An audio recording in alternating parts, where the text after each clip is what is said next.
In this lesson, you will learn about the factored form, or what's also called intercept form, of quadratic functions. Factored form is y equals a times x minus x sub 1, that's a subscript, times x minus x sub 2, where these parentheses are our factored form of the quadratic function. The x1 and the x2 show our x-intercept. So whatever value we have will show us our x-intercept where it crosses the x-axis. We can still use our a value just as we have in our other forms of quadratic functions. That a value tells us if the graph opens up or if the graph opens down, giving us a maximum or minimum point. Here, if we have a function, the intercepts, if it is a x-intercept, notice for this graph, is at -1, 0. Also, we have an x-intercept at 3, 0. Sometimes we're not given a graph, so we can find the x-intercepts by letting y equal 0. Notice for all x-intercepts, our y value will be 0. So we can plug in that 0 and actually solve for our x-intercepts. Also, looking at our graph, we can see our y-intercept is at 0, -3. So for every x-intercept, again, noticing our x value will be 0. So we can solve by this when we're not given a graph. Let's see what that looks like. To find intercepts when not given a graph, we can find our x-intercepts by letting y equal 0. So plugging in 0 for our y value, and then we solve. In order to do that, we'll set each factor equal to 0. So the x minus 4 factor equals 0. The x plus 5 factor equals 0. You'll solve each of those equations, and then we can write our intercepts, 4, 0, and -5, 0. We can also find our y-intercepts by letting x equal 0. So plugging in 0, again, solving this equation, we will need to simplify using order of operations. So that means you'll do grouping first, 0 minus 4, and the x, or 0 plus 5. So grouping first, and then multiply. So that y-intercept is going to be 0, -2. Being very careful that you write x-intercepts with your xy point and y-intercepts with your xy point in the correct order. So let's look at some examples. Number 1, we have y equals x minus 2 times -x minus 3. So here we can let our y be 0, so replacing 0 where you see the y in order to find the x-intercepts. Once you do that, you'll have to let each factor equal 0. So the x minus 2 factor equals 0, the -x minus 3 equals 0. And then we solve each of these equations. In order to solve the first equation, we need to undo subtracting 2, so we would add 2. In the next equation, we typically would undo the subtracting 3, but actually notice if you just add x, it gets the variable by itself, and that's really our goal. You could add 3. If you made that your first step, you then would have -x equals 3. You'd have to take another step of dividing by -1. Here we can just solve in one step by moving the variable. So x equals 2 is one of our x-intercepts at 2, 0, and x equals -3 is the other x-intercept at -3, 0. Let's find our y-intercepts. We can do that by letting x equal 0.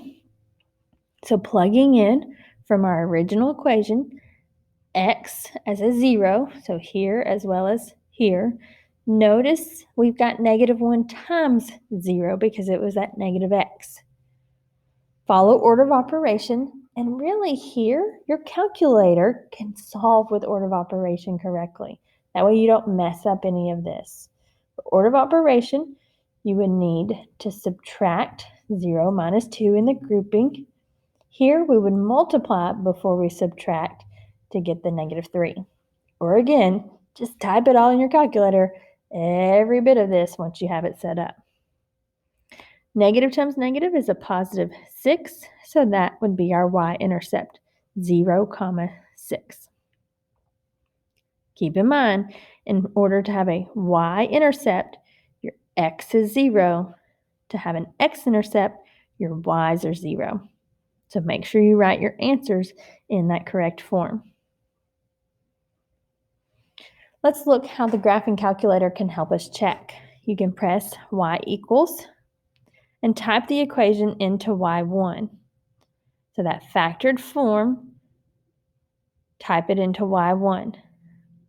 Before going to our table, you can actually change a setting. So second table set, so it's still on the top row, but we're not going to table. Look for table set. It's on that top row in blue. Since we've turned on second, we're looking for table set in blue. You'll get this table set menu. Don't worry about table start because it changes as you scroll through the table. That's wherever the table's starting. So that's constantly changing as you scroll up and down. The change in table, this little delta symbol means change in table. It is best to keep that at 1. That way it's not skip counting by any other value. Leave it at a 1. But go down to independent, so you'll just arrow down. When you're here, you'll arrow to the right and then press enter on ask. We want to select ask for the independent variable. So what this does in our table, we should have blank columns. And in this table, we can type in 2 and then enter, -3 and then enter, and 0 and enter, because those were our independent or our x values that we found, 2, -3, and 0. So you're going to just type in the x values of your intercepts, and that very quickly spits out the numbers as they should be written. So that means if you flip-flop one of your ordered pairs, you can very quickly notice that's not working. You can also hit the graph button. So if you say it should cross at 2, 0 and -3, 0, look on the graph and see that it does do that, as well as 0, 6 for the y-intercept. Learning how to use the graphing calculator is a great way that you can check your work. Let's look at example number 2. We have y equals x plus 4 times x minus 2. So let's find the x-intercept by letting y equal 0. You'll need to set each of those factors. Since this is in factored form, set each of those factors equal to 0. So solve. First, we'll need to subtract 4 to get x equals -4. And then we solve by adding 2 to get x equals 2. So our intercepts for the x-axis is -4, 0 and 2, 0. Again, remembering if you're finding the x-intercept, the number x, y should always be 0. And then again, your number, y should always be 0. Let's find our y-intercepts. We will let our x equal 0, and we just work this out with order of operations. So if you know you are careless with working order of operations correctly, just let your calculator handle it. Type exactly that in your calculator. We would do grouping first, so 4 and -2 when you do the grouping, and then we'll multiply to give us -8. So our y-intercept is 0, -8.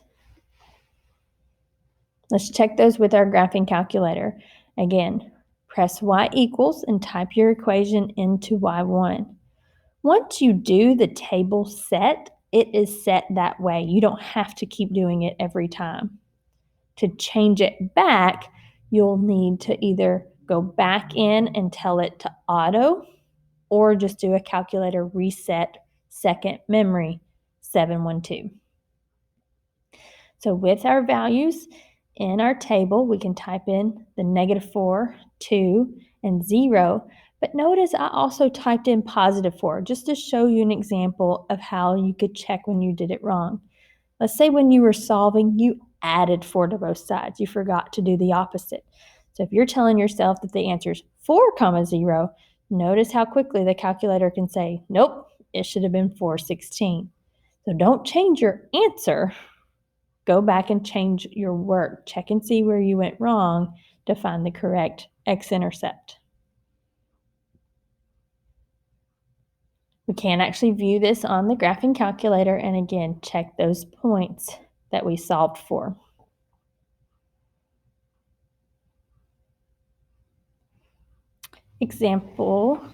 No more examples of that type. Here we're going to just talk about the different forms of quadratic functions we have learned. So we have learned about the standard form of quadratic functions, that is ax squared plus bx plus c.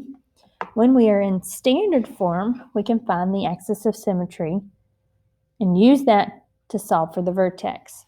We also learn that the c value of the standard form is the same as the y-intercept.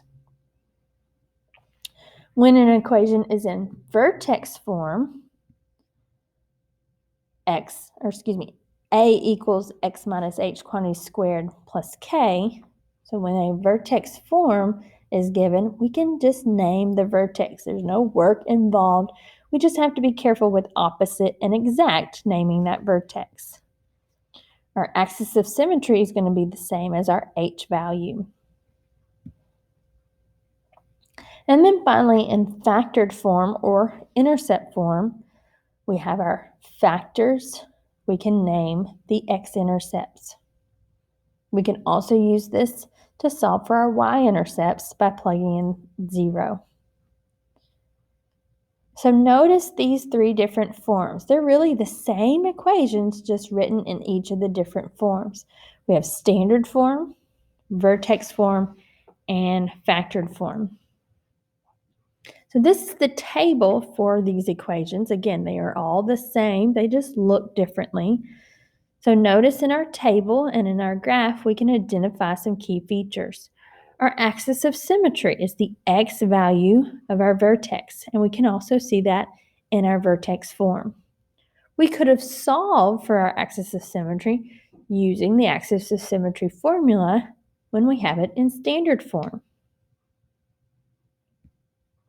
Our vertex is the order pair -1, -9. Again, we can see that in vertex form, or we could solve for it after finding the axis of symmetry. We could solve for the vertex. Our x-intercepts, remember those can also be called roots or zeros. We also can see those in the table, -4, 0, and 2, 0. As well as on the graph, we see those x-intercepts.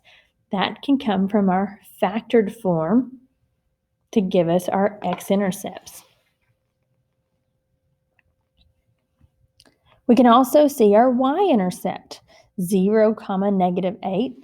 So if we remember in our standard form, the c value is our y-intercept, but also you could have solved for that from the factored form. So learning these different function types helps us identify different key features and solve for them depending on which equation we are given.